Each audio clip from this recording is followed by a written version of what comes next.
पहले तो ये जो ट्रेंड है जो हम देख रहे हैं वो तो एक खाली हिंदी के अखबारों तक लिमिटेड रहता था, वर्नाकुलर मीडिया का। हम लोग कहा करते थे हिंदी पट्टी के अखबार। अब ये इस तरह के चैनल के लिए कोई ऐसा नाम तो आज तक सामने नहीं आया है, लेकिन उससे भी बदतर बिहेवियर है जर्नलिस्ट का।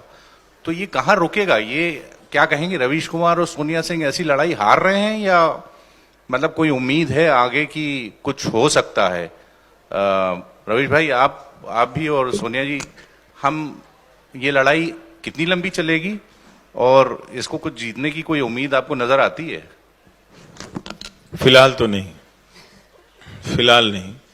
और 20 साल बाद क्या होगा, 10 साल बाद क्या होगा, ये जो अभी जो मीडिया का जो ये चेहरा है टीवी का, वो अब नहीं बदलने वाला है। वो आज के फैसले से छोड़िए, जो साल भर जो वो काम करता है, जिस तरह से एक नेशनल सिलेबस है उसके पास, वो टीपू सुल्तान के इशू के कवर में, रानी पद्मावती के इशू के कवर में, इस तरह के बहुत सारे इश्यूज को लेकर आता है और वो करता चलता है, गौ रक्षा के कवर में। और ये आप उस चैनलों के सुपर देखिए, असली ढोंगी हिंदू बनाम ढोंगी हिंदू। अगर राहुल गांधी मानसरोवर गए तो चला कि असली हिंदू बनाम ढोंगी हिंदू। तो इस तरह की चीजें जो नहीं कही जाती थी बड़े प्लेटफॉर्म में, उसको कभी मीडिया ने लेजिटिमाइज नहीं किया था। अब मीडिया ने उसको लेजिटिमाइज कर दिया, उसको मेन स्ट्रीमाइज कर दिया एक तरह से। ये चीज पब्लिक देख रही है, पब्लिक समझ रही है, पब्लिक को समझ में आ रहा है। और अगर आप इसको वोटर के लिहाज से देखें तो जो बीजेपी के वोटर हैं वो भी बहुत खुश नहीं है इस मीडिया से। वो भी कहते हैं कि हम नहीं देख रहे हैं, भाई क्या हालत कर दिया इन लोगों ने। मतलब कुछ वो भी टीवी देखना, जिस सरकार को इतनी उम्मीद से उन्होंने दोबारा चुना है, तो वो जानना भी चाहते हैं कि क्या नया हुआ, क्या नहीं हुआ। उनको भी उसी तरह से निराशा हाथ लगती है। पर इतना पब्लिक क्रिटिसिज्म के बाद भी उनमें चेंज तो नहीं आ रहा है। और अभी आप तो सिर्फ हिंदी और अंग्रेजी की बात कर रहे हैं न्यूज चैनलों की। जब आप लैंग्वेजेस में, दूसरी भाषाओं में, बांग्ला में, उड़िया के न्यूज चैनलों का हाल देखेंगे, वो ठीक इसी पैटर्न पे कर रहे हैं। तो ऐसा कैसे हो सकता है कि सारे चैनल एक ही पैटर्न पर काम करने लगे हैं? इसका मतलब वो किसी और का काम कर रहे हैं, किसी और के लिए काम कर रहे हैं। बहुत सारे जो क्वेश्चंस होते हैं जो पब्लिक तक पहुंचाए जाने चाहिए, वो नहीं पहुंचाए जाते हैं। अब आप यूरोपियन यूनियन के एमपीज आए तो वो किस एनजीओ के थ्रू आ सकते हैं एमपी? अगर कोई सरकार बुलाना चाहती है, ठीक है भाई बुला लीजिए आप, हाँ। लेकिन वो कौन सा एनजीओ था, वो कौन सी महिला थी, उसका कौन सा ऑफिस था, इन सब पे थोड़ी बहुत चर्चा हमारे चैनल पे हुई, कुछ अखबारों में हुई, कुछ वायर जैसी संस्थाओं में हुई।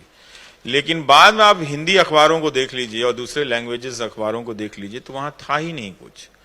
तो मैंने एक हिंदुस्तान अखबार में अगले दिन जो खबर छपी थी उसका एक रिव्यू एनालिसिस किया था कि सीधा हेडलाइन लगाया कि 370 पे यूरोपीय सांसदों का मिला साथ। ऐसा उन्होंने कहा नहीं था और उन्होंने बोला हमारा ये मकसद भी नहीं था, हम तो देखने के लिए आए थे।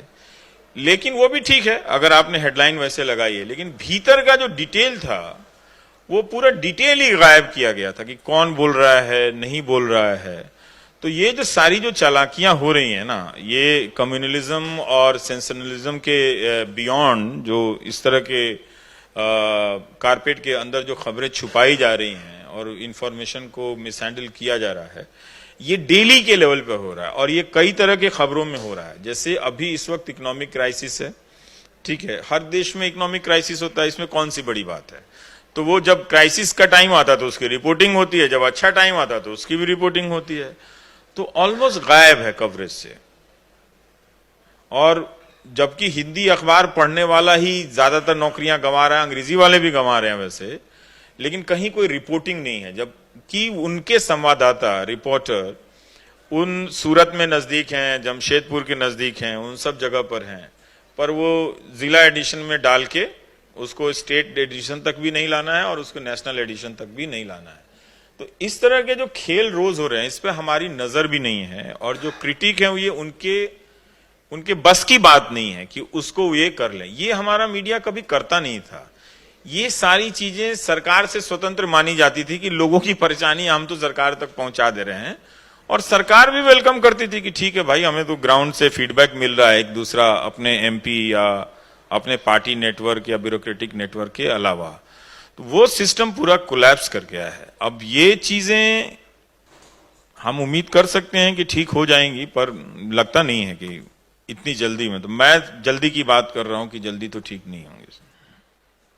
ये कोई हमारे पास कोई सोल्यूशन का कोई पैकेट नहीं है कि हम उसको, सबको मेहनत करनी पड़ेगी। हमारी सोनिया की लड़ाई नहीं है, ये सिर्फ डॉक्टर रॉय की लड़ाई नहीं है कि इस एज में, आज मैं 26 साल से काम कर रहा हूं और मुझे याद ही नहीं आता है कि मैंने कभी बताया हो कि मैं किस टॉपिक पे काम कर रहा हूं।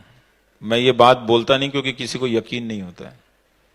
26 साल हो गया, मुझे कोई ऐसा कोई, मुझे झूठ भी मैं नहीं बोल सकता कि उन्होंने आके कहा हो कि अब तुम्हें नहीं करना है। जो मुझे ठीक लगता है मैं करता हूं। आप सोचिए कि कोई चैनल, दुनिया का कोई भी चैनल किसी भी देश में एक टॉपिक पे 6 महीना कर सकता है जॉब सीरीज पे रात के 9 बजे? कोई अलाउ करेगा? आप अलाउ करेंगे एज एडिटर? कभी नहीं अलाउ करेंगे, पर हम लोग कर सकते हैं। और कितने लोगों की जिंदगी बदली देखिए उससे। बहुत लोगों की, रेलवे का वैकेंसी आया, 2.5 लाख लोगों को नौकरी मिली है उसकी वजह से। कितने लोगों की जिंदगी बदली है।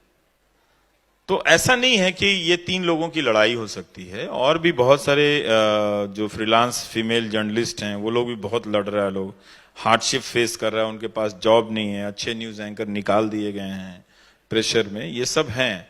पर इसको लेकर हम डिबेट कर रहे हैं, पर सोल्यूशन नहीं है, सोल्यूशन नहीं है। तो किसी को शायद ये सिग्नल मिल रहा है कि हम करते चले जाएंगे तो कोई फर्क नहीं पड़ेगा।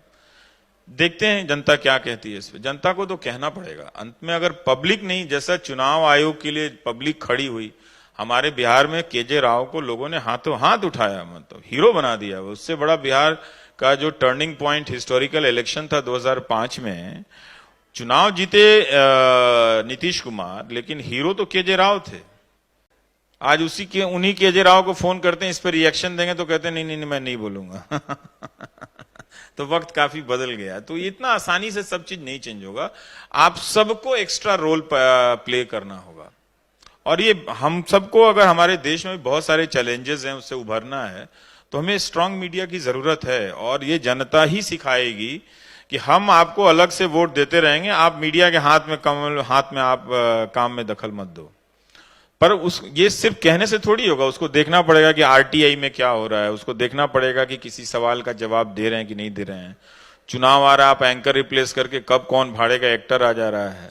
तो ये सब जनता को बहुत सीरियसली लेना चाहिए कि ये क्या हुआ भाई। आप जर्नलिस्ट के साथ बैठ के सवाल जवाब करो। ये फिल्म स्टार कहां से आ गया, वो भी चुनाव के समय। तो ये उसकी सेंसिबिलिटी को इंसल्ट करना है ना, कि आप बैठे हैं एज ए वोटर, आप जानना चाहते हैं किसी को। तो ये सब चीजें तो उसको नोटिस करना पड़ेगा। अब पता नहीं कर रहा है कि नहीं कर रहा है लोग, अभी तो देख के तो लगता नहीं है, पर धीरे धीरे शायद करेंगे लोग। लेकिन पब्लिक जो उस तरह से खिलाफ हो गई है कि आप क्यों इस तरह से दिखाते हैं, आप क्यों सवाल करते हैं, ये चेंज पब्लिक में नहीं होना चाहिए था। एक बार जब पब्लिक इन चीजों को समझने लगेगी और ये कहेगी कि आप क्वेश्चन क्यों नहीं करते हैं सरकार से, तो शायद उनको करना पड़ेगा। ऐसी बात नहीं है। अगर आप बेबाक और निष्पक्ष खबरें देखना चाहते हैं तो हमारे चैनल को सब्सक्राइब करें और बेल आइकन को दबाएं।